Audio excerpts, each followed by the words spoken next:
Greetings everyone. நம்ம டெய்லியும் prelims and mains point of வியூல கரண்ட் அஃபேர்ஸ் ஆர்டிகல்ஸ் பார்த்துட்டு இருக்கோம். இன்னைக்கு என்ன இம்பார்ட்டன்ட் ஆர்டிகல்ஸ் இருக்கு அப்படிங்கிறத பார்ப்போம். ஸோ முதல்ல எடுத்தோன்னே இந்தியாவின் முதல் ஏஐ ஆசிரியை ஐரிஸ் அப்படிங்கிறத கொடுத்துருக்காங்க. எங்கே பண்ணியிருக்காங்கன்னா கேரளாவில் பண்ணியிருக்காங்க. சரிங்களா, கேரளாவில் திருவனந்தபுரத்தில் இருக்கக்கூடிய ஒரு பள்ளியில் தான் பண்ணியிருக்காங்க. 2021 நிதி ஆயோக் புத்தாக்க திட்டத்தின் கீழ், அதாவது இங்கிலீஷில் என்ன சொல்லுவாங்க அப்படின்னா எய்ம்னு சொல்லுவாங்க. ஏதாவது நிதி ஆயோக் கீழே இருக்கக்கூடிய நிறைய விஷயங்கள்ல இதுவும் ஒன்று. ஓகேங்களா, நிறைய திட்டங்கள் எய்ம் அப்படின்னா அட்டல் இன்னோவேஷன் மிஷன் அப்படின்னு சொல்றாங்க. அதுதான் நிதி ஆயோக்கின் புத்தாக்க திட்டம் அப்படிங்கிறத கொடுத்துருக்காங்க. சரிங்களா, அதன் கீழ் அட்டல் டிங்கரிங் சோதனை கூடத்தை பள்ளி வளாகத்தில் நிறுவியது. அட்டல் டிங்கரிங் லேப்ஸ் அப்படின்னு சொல்லுவாங்க. ஓகேங்களா, அதை வந்து ஏடிஎல் அப்படிங்கிறது சொல்லுவாங்க. ஓகேவா, ஸோ இது எல்லாமே நமக்கு நிதி ஆயோக்கு கீழே வரக்கூடிய ஒரு விஷயங்கள். அந்த இனோவேஷனை ப்ரமோட் பண்ணும் அப்படிங்கிறதுக்காக Atal innovation mission, Atal tinkering lab அப்படிங்கிறதெல்லாம் கொண்டு வருவாங்க. சரிங்களா, ஸோ அந்த வகையில் நமக்கு கேரளாவில் இந்த ஒரு விஷயத்தை வந்து பண்ணியிருக்காங்க. என்ன பண்ணியிருக்காங்க அப்படின்னு பார்த்தோம்னா, ஒரு ஏஐ யூஸ் பண்ணி ஒரு ஆசிரியை, அதாவது ஒரு ரோபோட்டிக் டீச்சர் அப்படிங்கிறத உருவாக்கியிருக்காங்க. அதை வந்து பெண் வடிவத்தில் உருவாக்கியிருக்காங்க. ஓகேங்களா, ஸோ அந்த ரோபோட்டுக்கு தான் ஐரிஸ் அப்படிங்கிற பேரை வந்து வச்சிருக்காங்க. ஓகேங்களா, மனித இயல்பு கொண்ட ரோபோ ஆசிரியை இப்பள்ளி வடிவமைத்துள்ளது அப்படிங்கிறத சொல்லியிருக்காங்க. ஸோ இந்த ஏஐ ஆசிரியையோட சிறப்பம்சங்கள் என்ன அப்படிங்கிறத இந்த இடத்துல கொடுத்துருக்காங்க. ஐரிஸ் ரோபோ பன்மொழி புலமை கொண்டது. பல்வேறு பாடங்களிலிருந்து கேள்விகள் எழுப்பினாலும் சரளமாக பேசியபடி பதில் அளிக்கும். இதன் கீழ் பகுதியில் சக்கரங்கள் பொருத்தப்பட்டிருப்பதால் எளிதில் இடம் விட்டு இடம் நகர்ந்து செல்லும் அப்படிங்கிறத சொல்லியிருக்காங்க. ஸோ இந்த இடத்துல முக்கியமாக நமக்கு எக்ஸாம் பாயிண்ட் ஆஃப் வியூல ஐரிஸ் அப்படிங்கிற பேர் தேவை, கேரளாவில் கொண்டு வந்திருக்காங்கிற இடம் அப்படிங்கிறது தேவை. அடுத்தது என்ன அப்படின்னு பார்க்குறோம்னா, இது அடுத்தது கேரளாவோட எஜுகேஷன் சிஸ்டத்தை ரீவாம் பண்ண போகுது. ஓகேங்களா, அடுத்த கட்டத்துக்கு கொண்டு போறதுக்கான ஒரு முதல் படியாக இதை நம்ம பார்க்குறோம். அடுத்த கட்டமாக தமிழகத்திலையும் இது மாதிரியான விஷயங்கள் ப்ராஜெக்ட்ஸ் எல்லாம் போயிட்டு தான் இருக்கு. ஸோ அதுவும் நம்ம எதிர்பார்க்கலாம் சீக்கிரத்திலே. ஸோ இந்த மாதிரியான விஷயங்கள் நமக்கு டைரக்டா ப்ரிலிம்ஸ் பாயிண்ட் ஆஃப் வியூல மட்டும் தான். ஓகேங்களா, ஐரிஸ் அப்படிங்கிற அந்த ஒரு ஏஐ யூஸ் பண்ணி ஒரு ரோபோட்டை உருவாக்கியிருக்காங்க. அது டீச்சிங்ல உருவாக்கியிருக்காங்க, கேரளா பண்ணியிருக்காங்க. சரிங்களா, எந்த ஸ்கீமுக்கு கீழே பண்ணியிருக்காங்கன்னா அட்டல் இனோவேஷன் மிஷன், அதுக்கு கீழே வரக்கூடிய அட்டல் டிங்கரிங் லேப்ஸை வச்சு பண்ணியிருக்காங்க. ஓகேவா, ஸோ அடுத்தது சூதாட்டத்தை பிரபலங்கள் விளம்பரப்படுத்தினால் கடும் நடவடிக்கை அப்படிங்கிறத சொல்லியிருக்காங்க. ஸோ என்ன சொல்லியிருக்காங்க அப்படின்னா, பொது சூதாட்ட சட்டம், அதாவது பப்ளிக் கேம்பிளிங் ஆக்ட் அப்படிங்கிறது இருக்கு. ஓகேங்களா, ஸோ பப்ளிக் கேம்பிளிங் ஆக்ட் அப்படிங்கிறது சொல்றோம் 1867 வந்திருக்கு. ஸோ இதன் கீழே வந்து பந்தயம் மற்றும் சூதாட்டம் அதெல்லாம் வந்து இந்தியாவில் தடை செய்யப்பட்டிருக்கு. நாடு முழுவதும் பெரும்பாலான மாநிலங்களிலும் இது சட்டவிரோதமாக கருதப்படுகிறது. ஸோ தமிழ்நாடு உட்பட பல மாநிலங்களில் இது வந்து சட்டவிரோதம் அப்படிங்கிறது சொல்றாங்க. இருந்தாலும் சுப்ரீம் கோர்ட், ஹைகோர்ட்ல வேற மாதிரியான தீர்ப்புகளை வந்து சொல்றாங்க. ஓகேங்களா, ஸோ அவங்க என்ன சொல்றாங்க அப்படின்னா, அரசாங்கம் ஒரு சட்டம் கொண்டு வந்தா அதை வந்து ஸ்கில் பேஸ்டாக இருக்கக்கூடிய கேம்ஸுக்கு வந்து தடை பண்ண மாட்டாங்க. ஆன்லைன் கேமிங், எக்ஸாம்பிளுக்கு ரம்மியே எடுத்துப்போம். நம்ம அரசாங்கம் என்ன சொல்கிறாங்க அப்படின்னா, இது வந்து ஒரு லக்கை பேஸ் பண்ணி இருக்க கேம் அப்படிங்கிறனால நாங்கள் தடை பண்ணுறோம் அப்படிங்கிறத சொல்கிறாங்க. ஆனால் அந்த கம்பெனி, அந்த ஆன்லைன் கேமிங் கம்பெனிலாம் இருப்பாங்களே, ரம்மி சர்க்கிள்லே இருக்குன்னு வைங்களேன். ஸோ அவங்களாம் என்ன சொல்கிறாங்க அப்படின்னா, இது ஸ்கில்லை யூஸ் பண்ணி இருக்கக்கூடிய கேம்ஸ் அப்படிங்கிறத அவங்க கோர்ட்டில் வாதாடி ப்ரூவ் பண்ணுறாங்க. அது ஸ்கில்லை யூஸ் பண்ணி ஒரு கேம் விளாண்டாங்க அப்படின்னா அந்த கேமை தடை பண்ண முடியாது. இதே லக்கு பேஸ்டாக ஒரு கேம் இருந்துச்சு, அதில் பணம் இன்வால்வ் ஆகுது அப்படின்னு பார்த்தோம்னா அந்த கேமை தடை பண்ண முடியும்.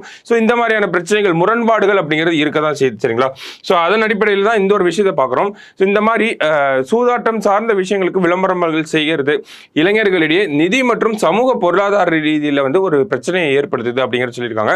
நுகர்வோர் பாதுகாப்பு சட்டம் 2019 மற்றும் பல்வேறு சட்டங்களின் கீழ் நாட்டில் தடை செய்யப்பட்ட சட்டவிரோத செயல்களுக்கு விளம்பரம் செய்ய தடை விதிக்கப்பட்டுள்ளது. ஸோ கன்சியூமர் ப்ரொடெக்ஷன் ஆக்ட் 2019 படி நிறைய விஷயங்களுக்கு தடை பண்ணியிருக்காங்க, விளம்பரம் செய்யக்கூடாது அப்படிங்கிறதுக்கு. அந்த மாதிரி இந்த வழிகாட்டுதல்கள் அனைத்து வகை ஊடகங்களிலும் ஒளிபரப்பப்படும் எல்லா விளம்பரங்களுக்கும் பொருந்தும் அப்படிங்கிறத சொல்றாங்க. ஓகேங்களா, ஸோ இந்த கன்சியூமர் ப்ரொடெக்ஷன் ஆக்டுக்கு நிறைய விஷயங்களுக்கு வந்து விளம்பரங்கள் பண்ணக்கூடாது அப்படிங்கிறது சொல்லியிருக்காங்க. அது எல்லா வகை ஊடகங்களுக்கும் பொருந்தும், எல்லா விளம்பரங்களுக்கும் பொருந்தும் அப்படிங்கிறத இந்த இடத்துல கொடுத்துருக்காங்க. அதன்படி சட்டவிரோதமான இணையவழி சூதாட்டத்தை விளம்பரப்படுத்துவது சட்டவிரோத செயலில் ஈடுபடுவதற்கு சமமான பொறுப்பாகும் என பிரபலங்களுக்கு எச்சரிக்கை விடுக்கப்படுகிறது அப்படிங்கிறத சொல்றாங்க. ஓகேங்களா, ஸோ என்ன சொல்றாங்க அப்படின்னா, சட்டவிரோதமான, அதாவது அகெயின்ஸ்ட் த லா ஓகேங்களா, அகெயின்ஸ்ட் த லாவா ஏதாவது ஒரு சூதாட்டம் இருக்கு, அதுக்காக ஏதாவது ஒரு பிரபலங்கள் செலிபிரிட்டிஸ் வந்து விளம்பரம் பண்றாங்க அப்படின்னா அது அவங்க குற்றம் பண்ற மாதிரியான ஒரு விஷயம் தான் அப்படிங்கறத சொல்றாங்க. ஸோ அந்த மாதிரி பண்ணக்கூடாது அப்படிங்கறத ஒரு எச்சரிக்கையா ஃபர்ஸ்ட் சொல்லியிருக்காங்க. யாருன்னா நுகர்வோர் அமைப்பு, ஓகேங்களா, கன்சியூமர் ப்ரொடக்ஷன் அமைப்பு வந்து சொல்லியிருக்காங்க. வழிகாட்டுதல்களை மீறுவது கண்டறியப்பட்டால் நுகர்வோர் பாதுகாப்பு சட்டத்தின்படி விளம்பரத்தின் தயாரிப்பாளர்கள், விளம்பரதாரர்கள், வெளியீட்டாளர்கள், இடைத்தரகர்கள், சமூக ஊடக தளங்கள், விளம்பரப்படுத்துபவர்கள் மற்றும் பிற தொடர்புடைய பங்குதாரர்கள் உட்பட சம்பந்தப்பட்ட அனைத்து நபர்கள் மீதும் கடுமையான நடவடிக்கைகள் எடுக்கப்படும் அப்படிங்கிறது சொல்றாங்க. ஸோ என்னன்னா பப்ளிக் கேம்பிளிங் ஆக்ட் அப்படிங்கிறது இருக்கு, அதுக்கப்புறமா நமக்கு கன்சியூமர் ப்ரொடக்ஷன் ஆக்ட் அப்படிங்கிறது இருக்கு. இதுக்கு கீழே பல விஷயங்களை தடை பண்ணியிருக்கோம்.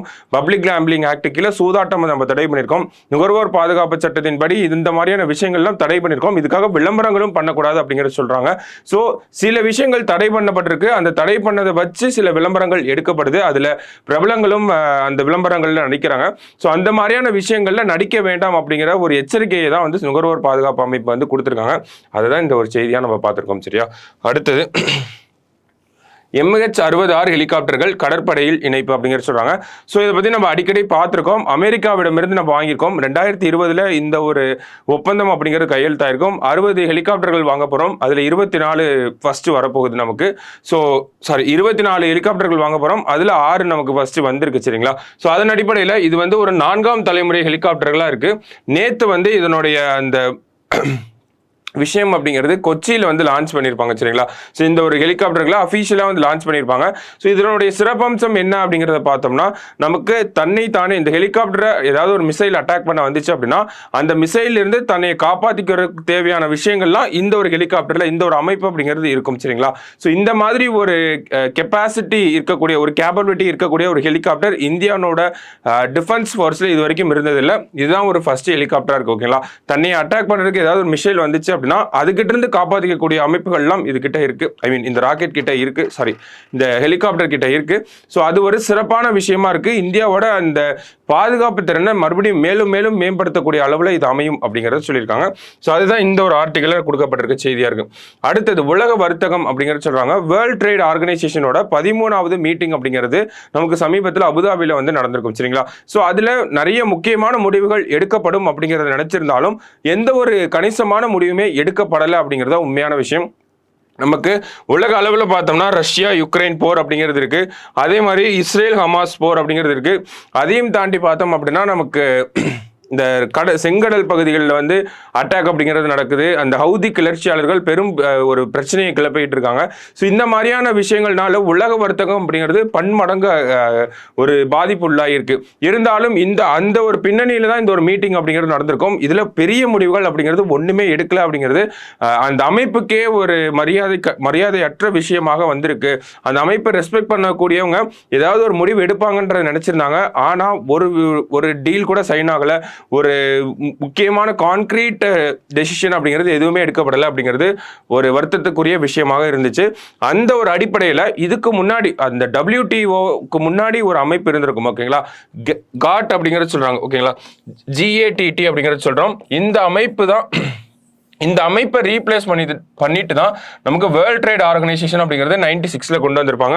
இந்த காட் அப்படிங்கிற அமைப்பை 47 உருவாக்கியிருப்பாங்க. 46-47 காலகட்டத்தில் காட் அப்படின்னா general agreement on trade and tariff அப்படிங்கிறது சொல்றோம். ஸோ இந்த அமைப்பு செயல்பட்ட அளவுக்கு கூட இந்த WTO அப்படிங்கிறது செயல்படலை அப்படிங்கிறது சொல்றாங்க.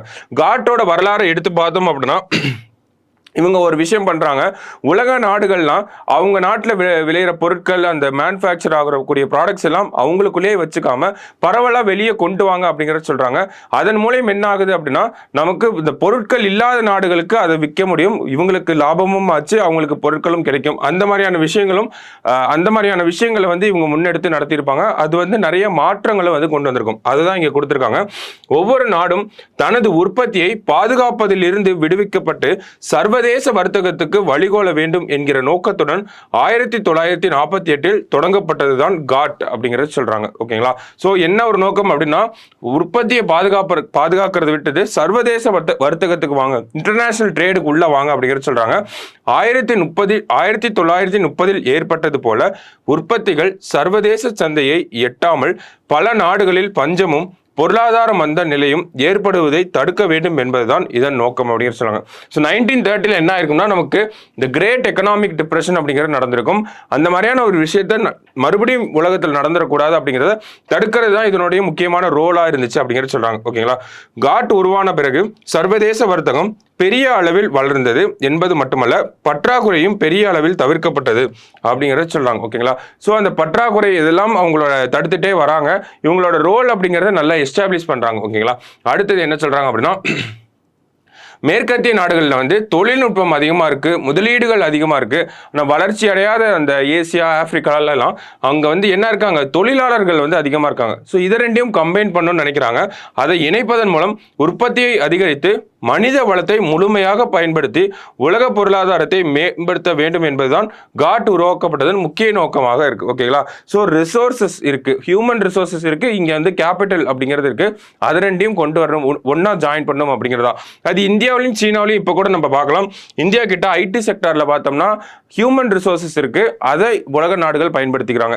அதே மாதிரி சைனால அந்த மேனுஃபேக்சரிங்கான ஹியூமன் ரிசோர்சஸ் இருக்கு, அதை உலக நாடுகள் பயன்படுத்திக்கிறாங்க. இந்த ஒரு விஷயத்தை தான் காட் அப்படிங்கிற அமைப்பு உலகம் ஃபுல்லா பண்ணிட்டு இருந்திருக்காங்க. சரிங்களா. 36 ஆண்டுகளில் உலக சந்தையை முதலாம் உலக போருக்கு முந்தைய நிலைக்கு நிறுத்திவிட்டது காட் எனலாம். ஸோ காட் அவங்களோட ஒரு 36 இயர்ஸ் அந்த அவங்களோட ஹிஸ்டரியில உலக பொருளாதாரத்தை ஒரு ஸ்டேபிளான ஒரு இடத்துக்கு கொண்டு வந்திருப்பாங்க. அதை ரீப்ளேஸ் பண்ணிட்டு அந்த WTO அப்படிங்கிற அமைப்பு அந்த ஒரு பொருளாதாரத்தை, உலக பொருளாதாரத்தை வந்து மறுபடியும் மோசமான நிலைமைக்கே கொண்டு போயிட்டாங்க அப்படிங்கிறத இந்த இடத்துல சொல்லியிருப்பாங்க. சரிங்களா. ஸோ வேற என்ன இருக்கு அப்படின்னு பார்த்தோம்னா, இந்தியாவுக்கும் WTOக்கும் என்ன ஒரு பிரச்சனை இருக்கு அப்படிங்கிறத இந்த இடத்துல கொடுத்துருப்பாங்க. ஸோ இதை பத்தி நம்ம நேற்றே பார்த்திருந்தோம். இந்த இந்தியாவோட அந்த பப்ளிக் ப்ரொக்யூர்மெண்ட் சிஸ்டம் அப்படிங்கிறது சொல்றோம். ஓகேங்களா. நம்ம வந்து விவசாயிகளுக்கு குறைந்தபட்ச ஆதரவு விலை அப்படிங்கிறத கொடுக்குறோம். நம்ம வந்து பப்ளிக் டிஸ்ட்ரிபியூஷன் ஸ்கீம் அப்படிங்கிறத வச்சிருக்கோம். இதனால இந்த ஒரு ஸ்கீம்னால நம்ம என்ன பண்றோம்னா, அதிகப்படியான ஒரு பொருட்களை வாங்கி விவசாயிகளிடமிருந்து வாங்கி மக்களுக்கே திருப்பி நம்ம கொடுக்குறோம். ஆனா இந்த ஒரு விஷயம் அப்படிங்கிறது WTO அமைப்பினாலையும் மற்றும் சில உறுப்பு நாடுகள்னாலையும் தொடர்ச்சியா எதிர்க்கப்பட்டுட்டே வருது. ஏன் அப்படின்னு பார்த்தோம்னா, நம்ம அதிக அளவுல கிரெயின்ஸை வாங்கி இன்டர்நேஷனல் மார்க்கெட்டுக்கு கொடுக்காம நம்மளே குடவுன்ல ஸ்டோர் பண்ணி வச்சுக்கிறோம். இதனால என்ன ஆகுது அப்படின்னா, இன்டர்நேஷனல் மார்க்கெட்ல பொருட்களோட விலை அப்படிங்கிறது அதிகமாகுது. ஓகேங்களா. அது மட்டும் இல்லாமல் என்ன ஆகுதுன்னா, இன்டர்நேஷனல் லெவல்ல மற்ற கண்ட்ரீஸ்ல அந்த ஃபுட் செக்யூரிட்டி இல்லாத நாடுகள்லாம் இருக்கும் இல்லையா, உணவு பாதுகாப்பு இல்லாத நாடுகளுக்கு உணவு அளிக்க முடியாம போகுது இன்டர்நேஷனல் லெவல்ல. ஓகேங்களா. ஸோ இதை ஒரு பிரச்சனையாவே வந்து WTOவில் தொடர்ச்சியாக எழுப்பிட்டே வராங்க. இந்தியாவுக்கும் இந்தோனேஷியாவுக்கும் இந்த ஒரு பிரச்சனை அப்படிங்கிறது தொடர்ச்சியா இருக்கு. ஆனா இந்த தடவை நம்ம ரெண்டு நாடுகளுமே என்ன சொல்லியிருப்பாங்க அப்படின்னா, நாங்க பண்றதை பண்ணிட்டு தான் இருப்போம்ன்ற மாதிரியான ஒரு ஸ்டேட்மெண்ட்டை வந்து கொடுத்துட்டு வந்திருப்பாங்க. சரிங்களா. ஸோ நம்மளோட பப்ளிக் ப்ரொக்யூர்மெண்ட் சிஸ்டம், இந்த ரேஷன் கடைகளுக்கு தேவைப்படுற தானியங்களை நம்ம விவசாயிகள் கிட்ட இருந்து வாங்கி குடோன்ல ஸ்டோர் பண்ணி வச்சு அதை திருப்பி மக்கள்கிட்டே கொடுக்கறதுனால என்ன ஆகுதுன்னு சொல்றாங்கன்னா, நமக்கு உலக அளவுல அந்தந்த ப்ராடக்ட்ஸ்க்கான அந்த ப்ரைஸ் அப்படிங்கிறது இன்க்ரீஸ் ஆகிட்டே போகுது அப்படிங்கிறத சொல்றாங்க. இந்தியா இந்த உலக அளவில் இருக்கக்கூடிய அந்த ப்ரைஸோட ரைஸ்க்கு இந்தியா தான் காரணம் அப்படிங்கிறத சொல்றாங்க. அதே மாதிரி மற்ற நாடுகள், மற்ற பட்டினியா இருக்க நாடுகளுக்கு உணவு நம்மளால கொடுக்க முடியல, அதுக்கும் காரணம் இந்தியா தான் அப்படிங்கிறத சொல்றாங்க. இந்தியான்ற சொல்லல, இந்தியாவோட அந்த பப்ளிக் ப்ரொக்யூர்மெண்ட் சிஸ்டம் தான் காரணம் அப்படிங்கிறத சொல்லுவாங்க. ஸோ அடுத்ததான் என்ன சொல்றாங்கன்னா, நம்மளோட திங்ஸ்க்கும் WTOக்கும் இன்னொரு பிரச்சனையும் இருக்கு. என்ன அப்படின்னு பார்த்தோம்னா, நம்ம மீன்பிடி தொழில்கள், மீனவர்களுக்குன்னு தனியா ஒரு மானியங்கள்லாம் வழங்கிட்டு இருக்கோம், சப்சிடிஸ் அப்படிங்கறதெல்லாம் கொடுத்துட்டு இருக்கோம். இதெல்லாமும் தவிர்க்கணும் அப்படிங்கிறத சொல்றாங்க. ஆனா மேற்கத்திய நாடுகள்ல பார்த்தோம்னா, அவங்க பெரிய பெரிய படகுகளை எடுத்துட்டு போய் ஆழ்கடல்ல மீன்களை பிடிச்சிட்டு வராங்க. நம்ம விவசாயிகளோ நம்ம மீனவர்களோ பார்த்தோம்னா ரொம்ப சிறிய அளவில் தான் பண்ணிக்கிட்டு இருக்காங்க எல்லாமே. ஸோ அந்த மாதிரியான விஷயங்கள்ல இந்தியாவுக்கும் WTOக்கும் தொடர்ந்து ஒரு முரண்பாடுகள் இருந்துட்டே தான் இருக்கு. ஸோ இதுக்கான ஒரு முடிவுகள் அப்படிங்கிறது இந்த ஒரு மீட்டிங்ல எட்டப்படும் அப்படிங்கிற நினைச்ச வகையில இந்த ஒரு மீட்டிங்ல எந்த ஒரு கான்கிரீட்டான டெசிஷனுமே எடுக்காது, எல்லாத்துக்குமே ஒரு ஏமாற்றம், வருத்தம் அளிக்கக்கூடிய ஒரு விஷயமா தான் இருந்துச்சு. WTO அப்படிங்கிறது ஐநா சபை போன்ற ஒரு அமைப்பு மாதிரி மாறிட்டே வராங்க அப்படிங்கிற ஒரு வார்த்தையை இந்த ஆர்டிகல்ல கொடுத்திருப்பாங்க. அது ரெண்டுமே அவ்வளவு வெயிட்டேஜ் இருக்கக்கூடிய ஒரு வார்த்தைகள். ஐநா சபையே வேலைக்கு இல்லாம இருக்குதுங்கிறத மீன் பண்ண வராங்க. அந்த மாதிரி இருக்கக்கூடிய ஐநா சபையோட உலக வர்த்தக மையத்தையும் வந்து கம்பேர் பண்ணியிருக்காங்க. ஸோ ரொம்ப ஒரு ஸ்ட்ராங்லி வேர்டட் ஆர்டிகலா தான் இருந்துச்சு. சரிங்களா. ஸோ ஒரு தடவை படிச்சு பாருங்க, நமக்கு கண்டிப்பா மெயின்ஸ் பாயிண்ட் ஆஃப் வியூல இந்த டிஸ்கஷன்ஸ் எல்லாமே நமக்கு எங்கேயாவது யூஸ் ஆகும் கண்டிப்பா. சரியா. அடுத்தது தமிழை வழக்காடு மொழியாக்குவதில் தயக்கம் ஏன் அப்படிங்கிறத கேட்டிருக்காங்க. ஸோ ஒரு வரலாற்று பின்னணியும் கொடுத்துருக்காங்க. ராமாயி மற்றும் சிலர் எதிர் முனியாண்டி கோனார் மற்றும் சிலர் அப்படிங்கிற அந்த வழக்கில் தான் ராமநாதபுரம் மாவட்ட உரிமையியல் நீதிபதி தமிழில் தீர்ப்பு வழங்கினார் அப்படிங்கிறத சொல்லியிருக்காங்க. ஓகேங்களா. ஸோ முதல்ல தமிழில் வந்து தீர்ப்பு அப்படிங்கிறது இதுதான். ஓகேங்களா. கீழமை நீதிமன்றங்கள்ல இதுக்கப்புறம் தான் தொடர்ச்சியா தமிழ்ல வந்து ஒரு அரசாணை போடப்படுது, இந்த ஒரு தீர்ப்பு வருது. இந்த தீர்ப்பை வந்து ஏத்துக்க மாட்டேங்கிறாங்க. ஏன்னா தமிழ்ல தீர்ப்பு வழங்கினா அது தீர்ப்பே கிடையாது அப்படிங்கிறத உயர்நீதிமன்றம் வந்து சொல்றாங்க. அதுக்கப்புறமா தமிழக அரசாங்கம் ஒரு அரசாணையை வெளியிடுறாங்க. அந்த அரசாணையை வெளியிட்டதுக்கு அப்புறம் தான் கீழமை நீதிமன்றங்கள்னு சொல்லக்கூடாது, விசாரணை நீதிமன்றங்கள்ல தொடர்ச்சியா தமிழ் மொழியில வந்து நமக்கு அந்த தீர்ப்புகள் அப்படிங்கிறது வந்துட்டு இருக்கு. ஸோ இது வந்து விசாரணை நீதிமன்றங்கள்ல அப்படி இருக்க நிலையில ஹைகோர்ட்ல, ஓகேங்களா, சென்னை மெட்ராஸ் ஹைகோர்ட்ல, மற்ற ஹைகோர்ட்ஸ்ல எல்லாம் என்ன ஒரு நிலை இருக்கு அப்படின்னு பார்த்தோம்னா ஆங்கிலத்துல தான் வந்து அந்த தீர்ப்பு அப்படிங்கிறது வழங்கப்பட்டுட்டே வருது.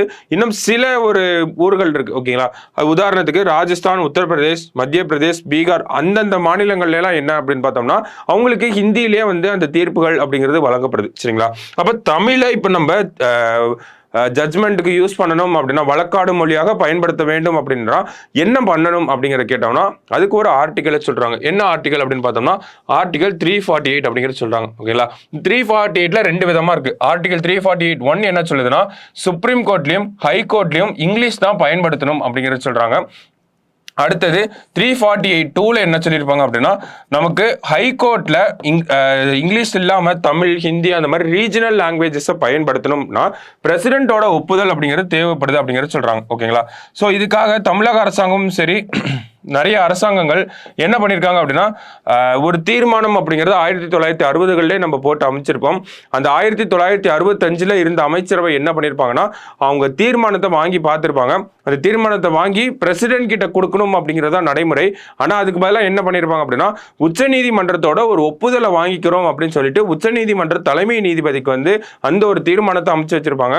அப்போ இருந்த உச்சநீதிமன்ற தலைமை நீதிபதி அந்த உயர்மட்ட குழு என்ன சொல்லியிருப்பாங்க அப்படின்னா ரீஜனல் லாங்குவேஜஸ், அந்த லோக்கல் லாங்குவேஜஸை வந்து உயர் நீதிமன்றங்கள்ல பயன்படுத்த வேண்டாம் அப்படிங்கிற வந்து சொல்லியிருப்பாங்க. சரிங்களா. ஸோ இதனால என்ன ஆயிருக்கும் அப்படின்னு பார்த்தீங்கன்னா அந்த ஒரு நிலை அந்த சுப்ரீம் கோர்ட் கமிட்டி இருக்காங்க இல்லையா, ஸோ அவங்க சொன்ன அந்த ஒரு ரெக்கமெண்டேஷன் எடுத்துக்கிட்டு கேபினெட் அந்த மத்திய அமைச்சரவையும் என்ன பண்ணியிருப்பாங்கன்னா நாங்கள் இந்த ஒரு விஷயத்தை பிரசிடென்ட்டுக்கு ஃபார்வர்ட் பண்ண மாட்டோம் அப்படிங்கிற ஒரு நிலையை எடுத்திருப்பாங்க. அதுக்கப்புறம் என்ன ஆகுது அப்படின்னு பார்த்தோம்னா எல்லா மாநிலங்களும் தொடர்ச்சியாக வலியுறுத்திட்டே வந்தாலும் 2006 மறுபடியும் தமிழக அரசாங்கம் இந்த ஒரு தீர்மானத்தை அமைச்சு வச்சிருப்பாங்க. மறுபடியும் கேபினெட் உச்சநீதிமன்றத்தோட அந்த குழுக்கு கொடுத்துருப்பாங்க. உச்சநீதிமன்றத்தோட தலைமை நீதிபதி தலைமையில் இருக்கக்கூடிய குழுக்கு கொடுத்துருப்பாங்க. மறுபடியும் அந்த குழு என்ன சொல்லியிருக்கோம்னா ரீஜனல் லாங்குவேஜஸ் யூஸ் பண்ணுறதுக்கு நாங்கள் அப்ரூவலை இப்போ கொடுக்க மாட்டோம் அப்படிங்கிறத சொல்லியிருப்பாங்க. மறுபடியும் கேபினெட் அந்த ஒரு முடிவையே நாங்களும் சொல்கிறோம் அப்படிங்கிறத சொல்லியிருப்பாங்க. ஸோ இது வந்து இப்போதான் அந்த ஒரு நடைமுறை அப்படிங்கிறது இப்படி தான் இருக்கு. ஓகேங்களா. நமக்கு டைரெக்டாக தீர்மானம் அனுப்புகிறோம், மத்திய அமைச்சரவை பிரசிடென்ட் கிட்ட தான் கொடுக்கணும், இருந்தாலும் உச்சநீதிமன்றத்துக்கிட்ட ஒரு ஒப்பீனியன் கேட்டு வாங்குறோம் அப்படிங்கிறது சொல்றாங்க. உச்சநீதிமன்றம் வேணாம்னு சொல்லிட்டாங்கன்னா இவங்களும் அதே ஒரு கொள்கையை தான் ஃபாலோ பண்ண ஆரம்பிக்கிறாங்க. ஸோ இதுலேயே நிறைய முரண்பாடுகள், அரசியலமைப்பு சார்ந்த முரண்பாடுகள், கான்ஸ்டிடியூஷனல் ப்ரொசீஜரல் டிஃபிகல்டிஸ் அப்படிங்கிறது, அந்த லேப்சஸ் அப்படிங்கிறது நிறைய இருக்கு. சரிங்களா. இருந்தாலும் நமக்கு இந்த ஆர்டிகல்ல பார்த்தது இதுதான். ஓகேங்களா. இதுதான் சொல்லியிருப்பாங்க. இந்த மாதிரியான வரலாற்று சம்பவங்கள் நடந்திருக்கு அப்படிங்கிறதான் இந்த ஆர்டிகல்ல கொடுத்துருப்பாங்க. கடைசியா நமக்கு வந்து ஆர்டிகல்ஸை மென்ஷன் பண்ணியிருப்பாங்க. 348(2) படி. ஓகேங்களா. ஆர்டிகல் 348 2வது பிரிவு உயர் நீதிமன்றங்களில் நடவடிக்கைகள் குடியரசுத் தலைவரின் ஒப்புதலுடன் மாநில மொழிகளில் இருக்கலாம் என தெளிவாக குறிப்பிட்டுள்ளது. அப்ப அரசியல் அமைப்பிலே சொல்லியிருக்காங்க ரீஜனல் லாங்குவேஜ்ல இருக்கலாம்ட்டு. ஆனா அதுக்கு தடையாக ஒரு 2 விஷயங்கள் இருக்கு. அது கான்ஸ்டிடியூஷனல் ப்ரொசீஜர் படி லேப்சஸா ஆகும். இருந்தாலும் உச்சநீதிமன்றத்தோட அந்த உயர்மட்ட குழுக்கள் அப்படிங்கிறாங்க, அதாவது அந்த உச்சநீதிமன்ற தலைமை நீதிபதி தலைமையில் இருக்கக்கூடிய அந்த குழுவும் இன்னமும் ரீஜனல் லாங்குவேஜுக்கு ஒத்துக்காம இருக்கிறது வந்து ஒரு மிகப்பெரிய கேள்விக்குறியா இருக்கு அப்படிங்கிறத சொல்றாங்க. இருந்தாலும் உச்சநீதிமன்ற தரப்புல என்ன சொல்றாங்கன்னா உயர் நீதிமன்றங்கள் அந்த லோக்கல் லாங்குவேஜஸ்ல தீர்ப்புகளை வழங்க ஆரம்பிச்சிட்டாங்கன்னா ஒரு டிஸ்கிரிபன்சிஸ் அப்படிங்கிறது வரும். இவங்க ஒரு தீர்ப்பு சொல்லியிருப்பாங்க, இந்த தீர்ப்பு வந்து தமிழ்நாட்டில் ஒரு தீர்ப்பு சொல்றாங்க, அது பீகார்ல இருக்கவங்களுக்கு புரியாது, அது குஜராத்தில் இருக்கவங்க இவங்களுக்கு புரியாது, ஏன்னா இங்கே குஜராத்தி பேசுறாங்க, இங்கே ஹிந்தி, இங்கே தமிழ் அப்படிங்கிறப்போ ஒரு முரண்பாடுகள் ஏற்படும் அப்படிங்கிறத உச்சநீதிமன்ற உயர்நீதிமன்ற தரப்புல இருந்து சொல்றாங்க, அந்த நீதிபதிகள் தரப்புல இருந்து அதை ஒன்று சொல்றாங்க. சரிங்களா. இருந்தாலும் வேற என்ன ஒரு எதிர்வாதமா என்ன வைக்கிறாங்க அப்படின்னு பார்த்தோம்னா, ஆல்ரெடி நமக்கு ராஜஸ்தான், மத்திய பிரதேஷ், உத்தரப்பிரதேஷ், பீகார் இந்த மாநிலங்கள் எல்லாம் ஹிந்தி அப்படிங்கறத ஏத்துக்கிட்டாங்க. அப்ப அந்த ஹிந்தி அவங்க பேசுறாங்க, நம்ம தமிழ் இங்க இங்கிலீஷ் அந்த மாதிரி போயிட்டு இருக்கப்போ அப்ப முரண்பாடுகள் ஏற்படல. முன்னாடி முரண்பாடுகள் ஏற்படும் சொன்னா ஒரு நியாயம் இருக்கு. ஏன்னா அப்ப இந்த டெக்னாலஜி அப்படிங்கிறது வளராத ஒரு டைமா இருந்துச்சு. அதனால அவங்க என்ன சொல்றாங்க, அந்த தீர்ப்பை மொழிபெயர்த்து மறுபடியும் பார்க்கறதுக்கு டைம் ஆகும் அப்படிங்கிறத சொல்லலாம். ஆனா இப்ப டெக்னாலஜி அப்படிங்கிறது வந்துருச்சு. அங்க என்ன தீர்ப்பு சொல்றாங்களோ அடுத்த 10 நிமிஷத்துல நமக்கு மொழிபெயர்த்தே நம்ம கைக்கு வந்து தீர்ப்புகள் வந்துடுது. ஸோ இதனால ரீஜனல் லாங்குவேஜஸ்ல அலோவ் பண்றதுக்கு இதுதான் சரியான நேரம் அப்படிங்கிற ஒரு எதிர்வாதமும் முன்வைக்கப்படுது. ஆனா இது உச்சநீதிமன்றமும் மத்திய அரசாங்கமும் சேர்ந்து தான் இந்த ஒரு விஷயத்துக்கு முடிவெடுக்கணும். என்ன முடிவு எடுப்பாங்க அப்படிங்கிறத நம்ம பொறுத்திருந்தா பார்க்கணும். சரிங்களா? ஸோ அடுத்தது, லட்சத்தீவில் ஐஎன்எஸ் ஜடாயு கடற்படை தளம் திறப்பு அப்படிங்கிறது சொல்றாங்க. ஸோ பாதுகாப்பு ரீதியில ஒரு முக்கியமான விஷயமா இருக்கு. கடல் வணிகத்தை மானிட்டர் பண்றதுக்கு ஒரு முக்கியமான விஷயமா இருக்கு. கிழக்கு, அதாவது நம்மளோட மேற்கு பகுதியில் ஆல்ரெடி ஒரு பிரச்சனைகள் போயிட்டு இருக்கு. அரேபியன் சி சைட்ல பார்த்தோம்னா நமக்கு அரேபியன் சீல தான் நம்ம ரெட் சீயை வந்து கனெக்ட் பண்றோம். ஸோ அந்த பகுதிகளில் ஹவுதி கிளர்ச்சியாளர்கள்லாம் வந்து தொடர்ச்சியா போராட்டங்கள் பண்ணிட்டு இருக்காங்க. கடல் வாணிகம் அப்படிங்கிறது பாதிக்கப்படுது. இருந்தாலும் கடல் வாணிகம் அப்படிங்கிறது Arabian sea, red C, Arabian sea, நம்மளோட இந்த இந்தியன் ஓஷன் வழியா தான் ஈஸ்டர்ன் கண்ட்ரீஸ்க்கெல்லாம் போகுது. ஈஸ்டர்ன் கண்ட்ரீஸ்க்கு எல்லாத்துக்குமே போயிட்டு வந்துட்டு இருக்கு. ஸோ அந்த வகையில் இந்த லட்சத்தீவில் தொடங்கப்பட்டிருக்க அந்த ஐஎன்எஸ் ஜடாயு அப்படிங்கிற அந்த கப்பற்படை தளம் வந்து ஒரு ஸ்ட்ராட்டஜிக்கலி இம்பார்ட்டண்டா இருக்கு நமக்கு. சரிங்களா? ஸோ அதுதான் இங்க கொடுத்துருக்காங்க, எங்க திறந்திருக்காங்க அப்படிங்கிறத. அது மட்டும் இல்லாமல் நமக்கு அரபிக்கடலில் வேற என்ன இருக்கு அப்படிங்கிறதையும் கொடுத்துருப்பாங்க. ஓகேங்களா? ஸோ இந்த புதிய கடற்படை தளம் மேற்கு அரபிக்கடலில் கடற்கொள்ளை, போதைப் பொருள் கடத்தல் ஆகியவற்றுக்கு எதிரான கடற்படையின் செயல்பாடுகளுக்கு உதவும் அப்படிங்கிற சொல்லியிருக்காங்க. ஸோ நாட்டின் கிழக்கு பகுதியில், அதாவது அந்தமான்ல பார்த்தோம்னா ஐஎன்எஸ் பாஸ் அப்படிங்கிற இன்னொரு நேவல் பேஸ் அப்படிங்கிறது இருக்கு. அது மட்டும் இல்லாமல் இன்னொரு விஷயமும் இருக்கு. என்ன அப்படின்னு பார்த்தோம்னா, தீப் ரக்ஷக் அப்படிங்கிறது லட்சத்தீவில் இருக்கக்கூடிய முதல், ஓகேங்களா, ஃபர்ஸ்ட் வந்த அந்த ஐஎன்எஸ் பேஸ் அப்படிங்கிற சொல்றோம், கப்பற்படை தளம் அப்படிங்கிற சொல்றோம். அதுக்கப்புறம் தான் இப்போ நமக்கு ஐஎன்எஸ் ஜடாயு அப்படிங்கிறது வந்திருக்கு. ஸோ இதெல்லாம் இந்தியாவோட இந்த maritime sector, maritime defence and then maritime monitoring, இதுக்கெல்லாம் வந்து முக்கியத்துவம் வாய்ந்த ஒரு விஷயங்களா இருக்கு. ஸோ அதுதான் நம்ம இந்த கடைசி செய்தியில் வந்து பார்க்குறோம். ஸோ இன்னைக்கு ஒரு 6 ஆர்டிகல் பார்த்துருப்போம். அதில் இந்த WTO ஆர்டிகல், இந்த தமிழ் சார்ந்த வழக்காடு மொழியாக பார்த்தோம் இல்லையா, அந்த ஒரு ஆர்டிகல் எல்லாம் நமக்கு இம்பார்ட்டண்ட்டாக இருக்கு. மற்றதெல்லாம் பார்த்தோம்னா ப்ரிலிம்ஸ் பாயிண்ட் ஆஃப் வியூல இம்பார்ட்டண்ட்டாக இருக்கு. சரிங்களா? ஸோ நாளைக்கு DNA மீட் பண்ணலாம். தேங்க்யூ.